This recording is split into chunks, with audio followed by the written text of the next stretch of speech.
I'm Matt Downing, and welcome to Diving Deep EDU.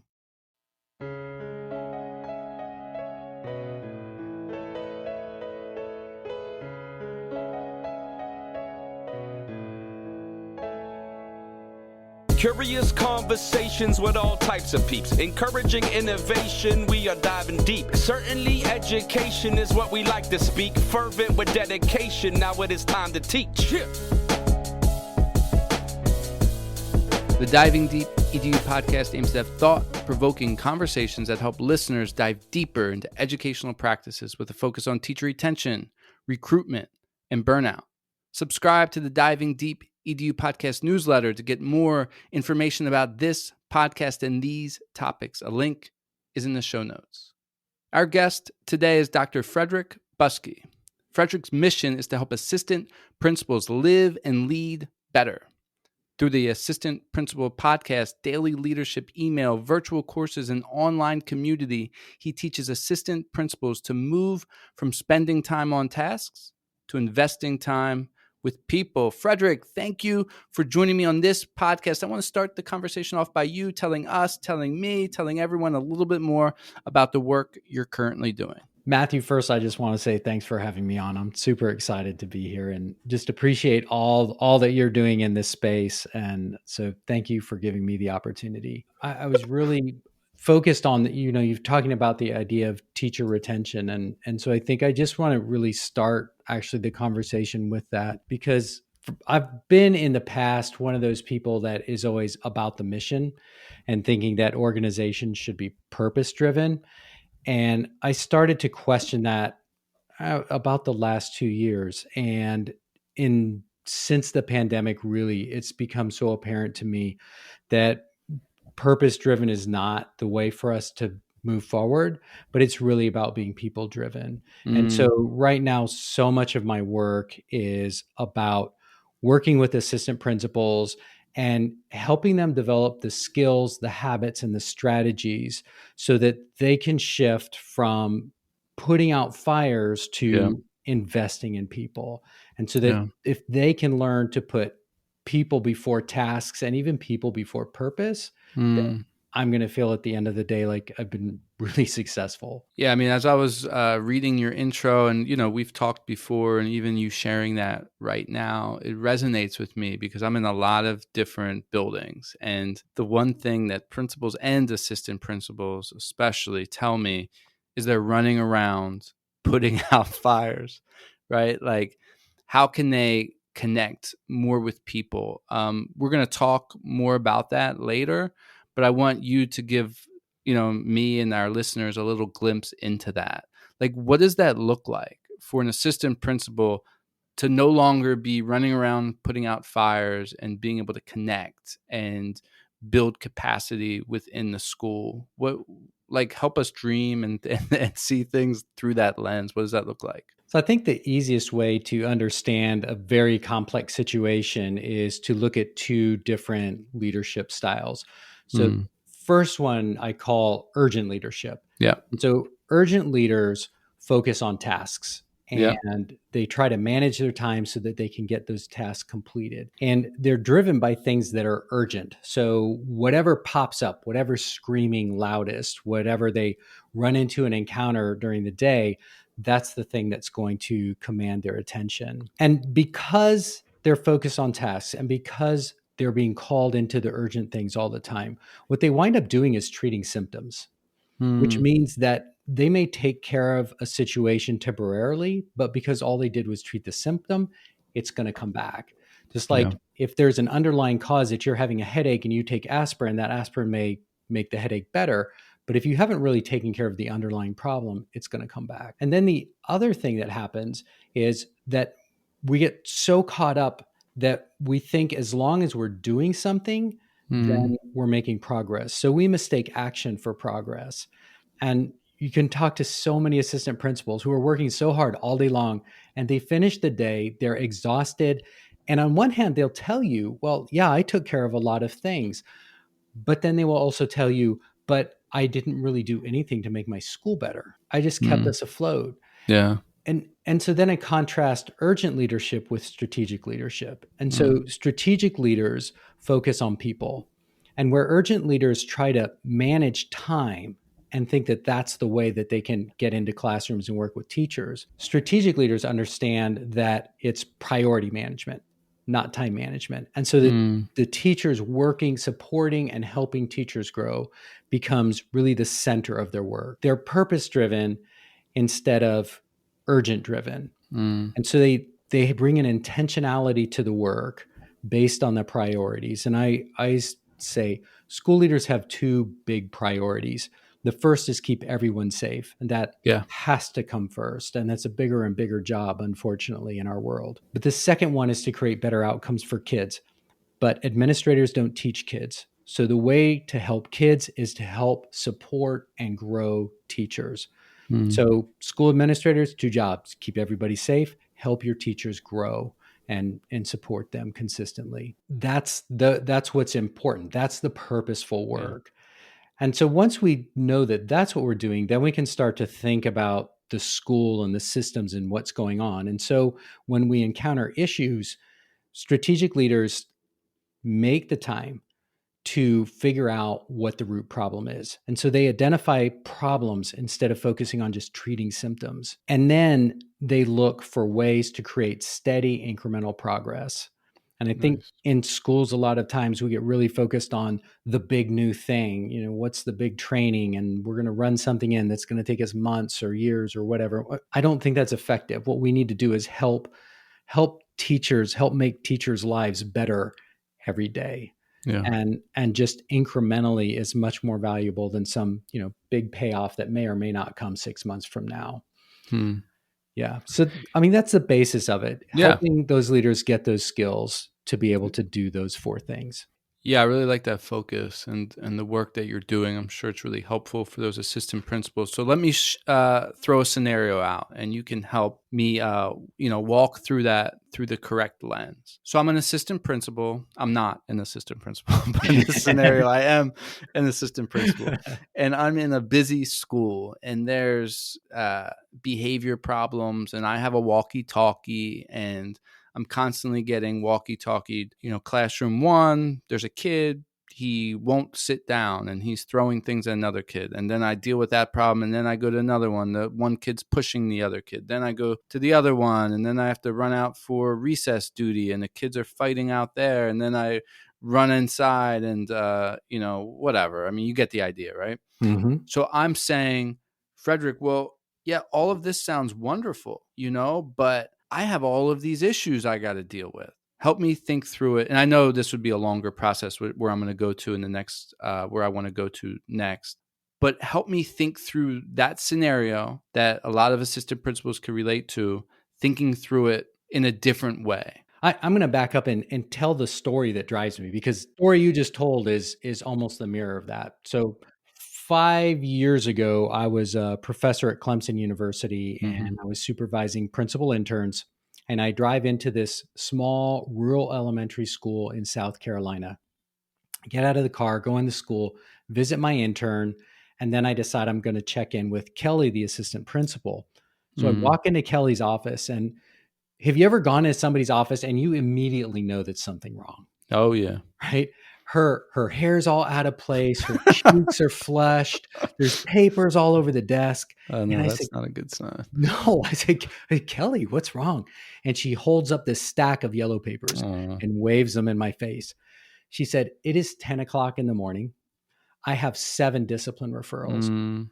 Each one of these referrals is going to take me 30 to 45 minutes to process, and my day's over. And she was close to tears. Said I was going to go work with teachers. I was going to be in classrooms, and now I'm cooked. I'm never going to get out of this office. I asked Kelly, of those 7 discipline referrals, how many of those are more about the teacher than the student? She thinks a minute and she says 5. 5 out of those 7 referrals were about teachers' classroom management skills. And I'm not throwing teachers under the bus. I'm not saying that's their fault, right? They need support. They need the support of Kelly or the instructional coach of somebody to help improve their understanding of those procedures. And especially, in this day and age, we're dealing with kids coming from a lot of trauma, and that takes a higher level of skill. So teachers need and they deserve that level of support. So here we have a situation where we've got, a passionate young assistant principal, and she knows what the problem is, right? She knows that if she can get in and work with those teachers and help them, that is going to start to break the cycle. But she can't figure out how to get to that point. And she can't figure out how to get to that point because she's responding always to what's urgent. And what happens when we're responding to urgent is we wind up doing things that we really don't need to be doing. And if there's a fight and you're the assistant principal, you're going to be dealing with that. There's no choice in that. But we get in that mode of just taking care of stuff, and we wind up doing things that really are other people's jobs or just not that important. Yeah. And so I have this framework called the 3 epiphanies. And the first epiphany is, for many, many people in education, you can't do it all. You can't get everything done, right? You can work 12, 14 hours a day, and in the end, there's still more to do. So you can't get everything done. The second epiphany is that if you can't do everything, then you are by default making choices about what gets done and what does not get done. Yeah. And I think that's so powerful, because we can be overwhelmed, but there is some liberation and some power in understanding that, wait a minute, no, I can choose. But then the third one is to me the one that it scares me. And the third epiphany is that our choices should reflect our values. Yeah. And so as that assistant principal, when I choose to spend the front 20 minutes of the day catching up with my email, what I'm choosing not to do is to go check in with that brand new teacher, to go take that time to build a relationship. When at the end of the day, I'm running out to write the report or do the inventory or whatever it is, I'm choosing not to invest that 5 minutes at the end of the day and help a teacher reflect on their lesson and help develop those reflective practices. And so part of this, the first step is, again, going back to that idea. It's not about time. It's about priorities. So it's not about how do I get all this done? It's about which of these things is the most important thing to be done. And no matter how busy an assistant principal is, what they will find during the day is that there are tasks that they are doing that are urgent but not important. And so once we start to figure that out, and once they can start to identify the things that are urgent but not important, then what we can do is develop a couple of high leverage practices to help those principals be able to take 5 minutes. I'm not talking about an hour. We're talking about 5 minutes. But in 5 minutes, Matthew, I could do a reflective coaching session with you that would help you feel like you were valued, feel like you were trusted, and help you reflect on the job that you did today. I could do that in 5 minutes. And it's simple. So we start to teach some really simple practices so that assistant principals can engage with teachers in a way that's really constructive, that communicates to teachers that they're valued and that they're respected, and that can pay longer term dividends than just those 5 minutes. Yeah, that's so important. So about how long does that process take to take them from urgent to strategic leaders, right? And then the other part is you support a lot of assistant principals. What does some of that support look like for the assistant principal? I love that question about timing. And I think part of it depends on where you are in your career. I did a podcast with Maria Warner, who I'd been working with for a couple years. And she actually was really articulate about a 3-year journey. And that first year she was just running around in the urgent zone, and we were working together during this time. And so she's hearing some of the practices and putting those things out to her, and we're having conversations about it, but it's really hard to implement because you're stuck in the urgent and you're still trying to learn everything. And so it's really even hard to understand, okay, well, what's urgent and important and what's just urgent. So that first year is really, I think, trial by fire. And then the second year, she starts to understand that, I can start to build some systems. Okay. I can teach people when it's appropriate to pull me out of class. Yeah. Because the pencil sharpener broke down, that's not an emergency, right? And so we can start to then build some systems. For example, I can go in, I've been in one school and we sit down in a meeting, we're going to do some instructional leadership stuff, and the assistant principal gets a call on the walkie and boom, they're gone. Mm-hmm. In a school just down the road, we sit down to do that work. There's something that takes place, but nobody in that room knows it because they have a system where somebody else is assigned to handle emergencies when other people are doing the instructional leadership work, right? So there are systems and structures that we can put in place that help protect people's time. But you do that based on the priorities, again, not on just getting through all the tasks. So that's, I think, the second year you tend to start to focus on those things. And then hopefully in the third year, now that you have those systems in place, now you're really understanding where the difference is between urgent and important. And now you can start to organize your leadership around priorities. Nice. And I actually just ran a group of 6 assistant principals through this process because the book that I've written, the as yet unpublished book, is all about this journey. So there are 5 stages on their journey from urgent to strategic. The first is urgent leadership and just understanding what it is, just like what we've talked about.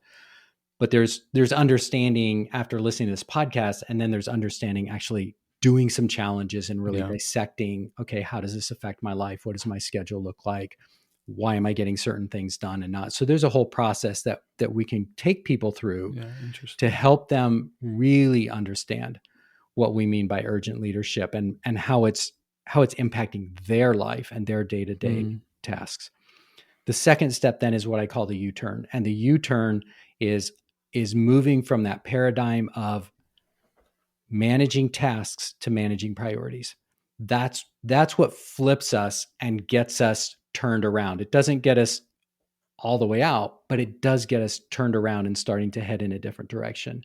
And so then the third stage is that intentional leadership. Now I'm building systems. Now I'm working with the people around me to understand, hey, I'm not going to jump out of a conference and I'm not going to run to every one of these things every time the walkie-talkie goes off, because what's really important is when I'm with you, teacher, and we're talking about your practice, that's the most important thing. So I'm not going to jump out of here and go, clean up a mess. And so changing people's expectations and helping them understand why you're prioritizing the things that you are. And then there's something I call the accelerator or the boost. And that is where we take some of these really simple, really targeted strategies for working with teachers, for developing the relationships, developing reflective practice. And then finally, as we get that, now we can start to move into that full place of being that strategic leader. So I took 6 assistant principals through this process based around the book. We did it in 6 weeks, which was kind of a breakneck pace. Now, for most of them, I think were experienced assistant principals, and they've been reading my stuff. I do a daily email, I have the podcast. And so people are getting steady doses of a lot of the content that I'm talking about. And so a fair amount of it was repeat for them, but laid out in a way that was much more systematic. And so we had a lot of success with that, but there are also constant barriers, because if you were pulled out of your building for 3 days in a week, guess what? It doesn't matter what your priorities are when you get back. Exactly. You're going to be overwhelmed. And I think that's the thing I keep trying to emphasize, Matthew. I'm not talking about hours. You're not going to come in and read the newspaper and then do 3 40-minute observations. That is never going to happen.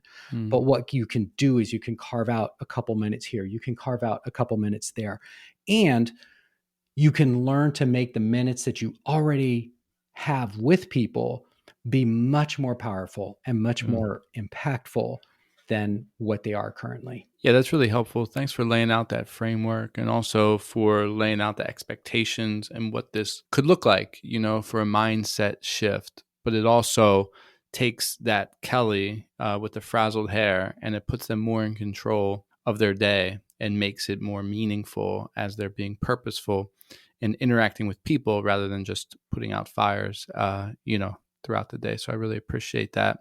We got connected because of your work with assistant principals and how it intersects with the current issue facing, K-12 systems with teacher burnout, teacher retention. And you're in schools all the time. You're interacting with teachers. And I want to get your take on that as we shift a little bit the conversation to focus in on that area. What have you seen, through your lens, through your experience, through your interactions in regards to teacher burnout and retention? I think that as a teacher, when you know you're respected, when you know you're valued, and you work in a place where you're cared for, Yeah. and when you're in a school that helps you to continually improve your craft and grow as a teacher, Yeah. I think that is the kind of atmosphere that teachers want to stay in. And I just listened to your episode number 57 with Tuan Nguyen. Yeah. That's a good one. And it was really cool because the episode was kind of focused on retention, but you had this conversation at the end where you clarified the difference between trying to keep people to stay versus not letting them leave. Right. And when we're trying to not have people leave, that's almost a deficit mindset. But when we start thinking about how do we keep people staying, now we can look at it from more of an asset based. And when people feel respected, valued, and cared for, and when they're growing in their craft, people want to stay in that situation. And so I think that the two biggest mistakes that we are making that are closely related, first of all, is we're taking autonomy away from teachers in terms of determining how they want to grow. I think assistant principals, instructional coaches, y'all are awesome. You have a lot of knowledge.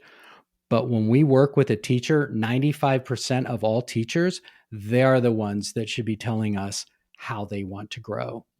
If they don't know, then we can have that conversation and we can work with them to help identify. But teachers are competent.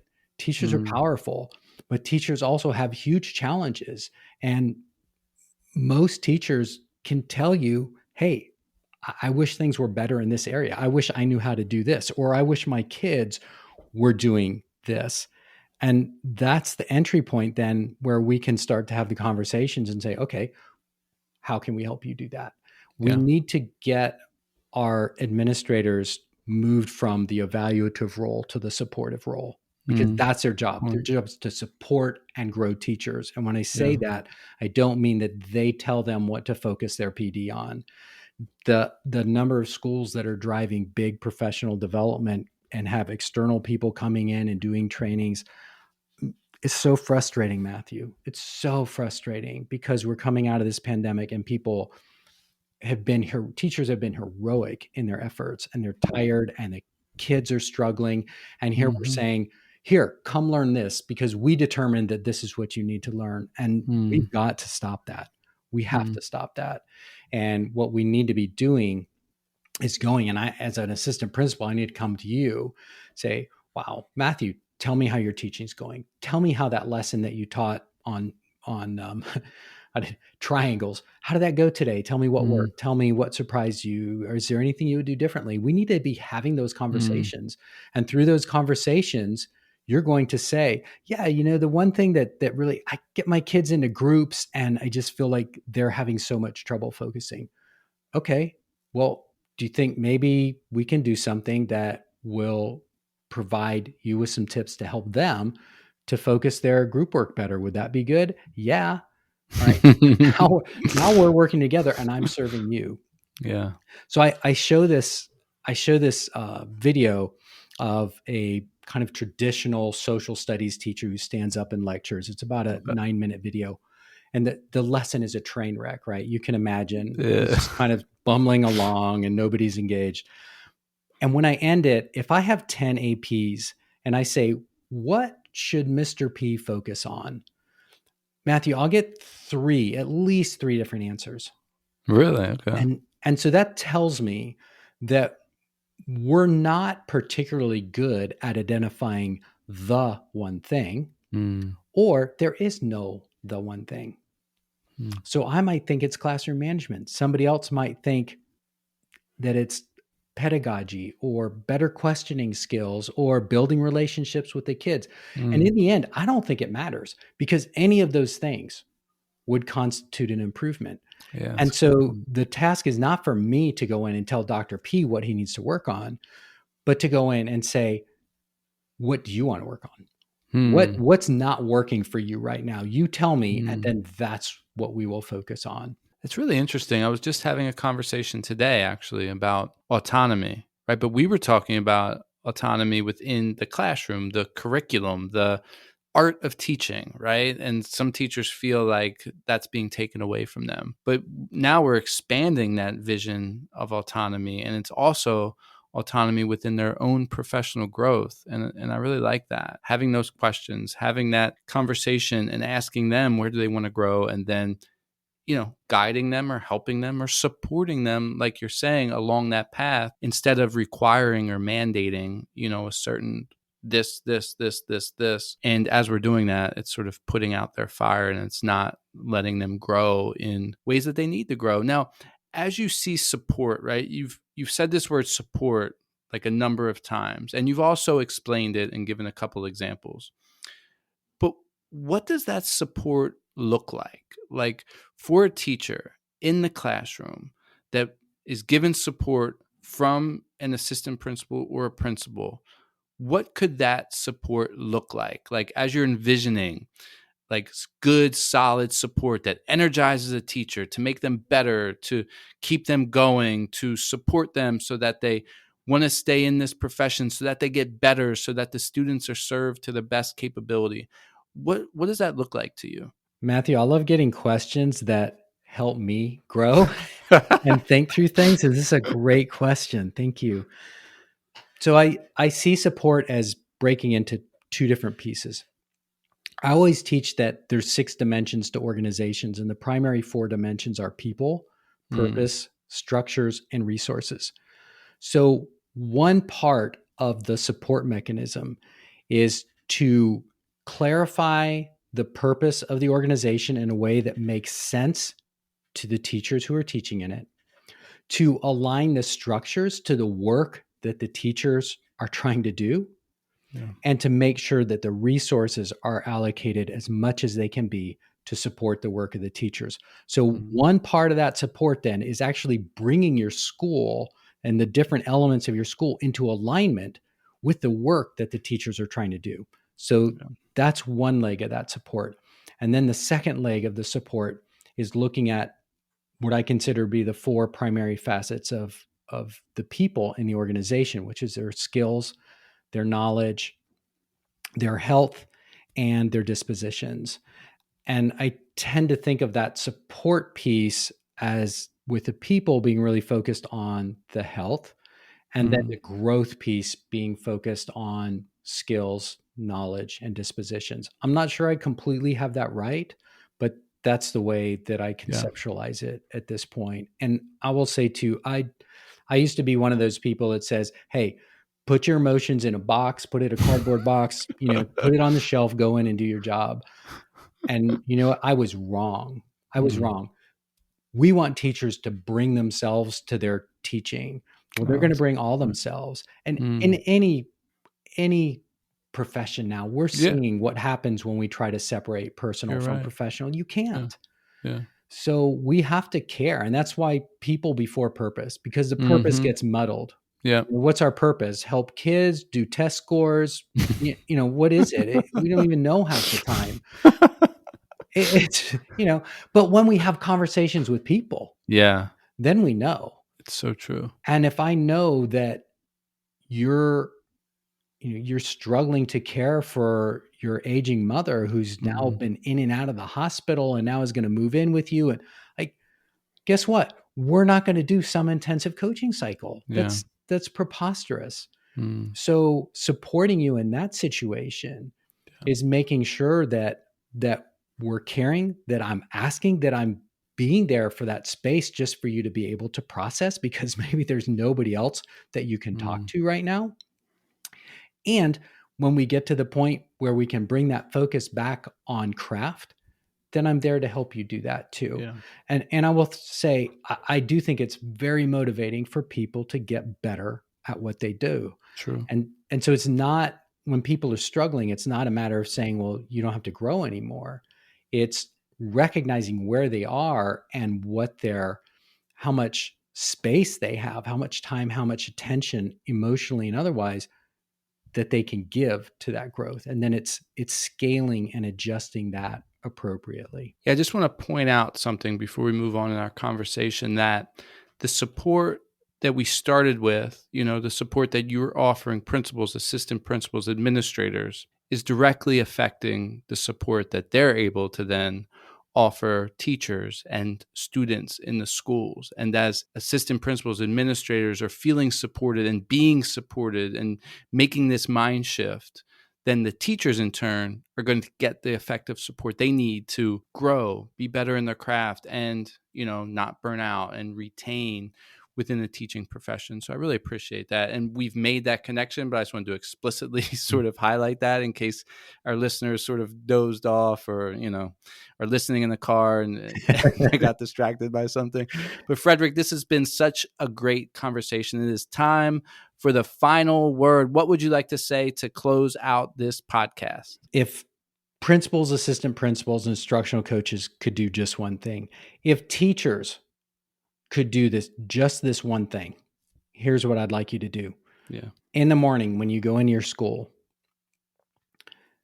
when you come into contact with somebody, take 2 seconds to look at them, to smile, and to say their name and to acknowledge them. Just do that. And that will start to improve the day. Because that communicates the message that you're important. You're the reason I'm here. Too many times we just walk by people, or we say, Matthew, how you doing? Oh, I'm good. Okay. And then we move on. So taking those 2 seconds to just be present. And then if you want to amp that up, you do what I call asking the second question. So the first question I just modeled, Matthew, how are you? And the appropriate answer is I'm fine. Because when I ask that question, I'm not really asking, how are you? I'm just saying, hi, I see you. And then you're saying thank you by saying I'm fine.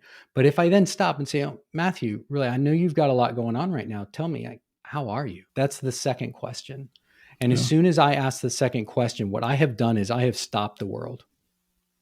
And I've communicated to you that you are important, that I value you, and that right now you are the most important person in this world. And I want to know, how are you? Yeah. And maybe it's still good, but maybe now you can celebrate, the kids' soccer games that took place over the weekend or whatever it might be. Yeah. Or maybe you can open up about a weight that you're carrying. But if we just did that, if we just greeted people and asked the second question, and we did that with 2 or 3 people every morning in our school or the end of every day, there would be change, positive change. Yeah, that's a great final word. Before we end, who do you want to give a shout out to? I heard you ask this question of a previous guest, and so I've been rattling my head. I have about 25,000 people. I had, we're also podcasters, so I do the Assistant Principal podcast, and on Tuesday, that would have been May 16th, I had an interview with Tequila Lamar, who is just the brightest soul. And we had this incredible conversation about imposter syndrome. And I don't know about you, but I've been burdened with that disease for a long time. Yeah. And so I want to celebrate that conversation with Tequila Lamar, because she's just somebody that really has carried me and uplifted my soul just in that one conversation. Yeah. So I'll shout out to her. Frederick, thank you so much for joining me on this podcast and all of your insight. Listeners, thank you for joining us on the Diving Deep EDU podcast. If you liked this episode, subscribe, rate, review, and share it out. Until next time. Wow, it's time to reflect. That's astounding. You've been checking out the podcast from Matthew Downing. Hope you like diving deep like a scuba diver. And the show provoked hope. That's our true desire.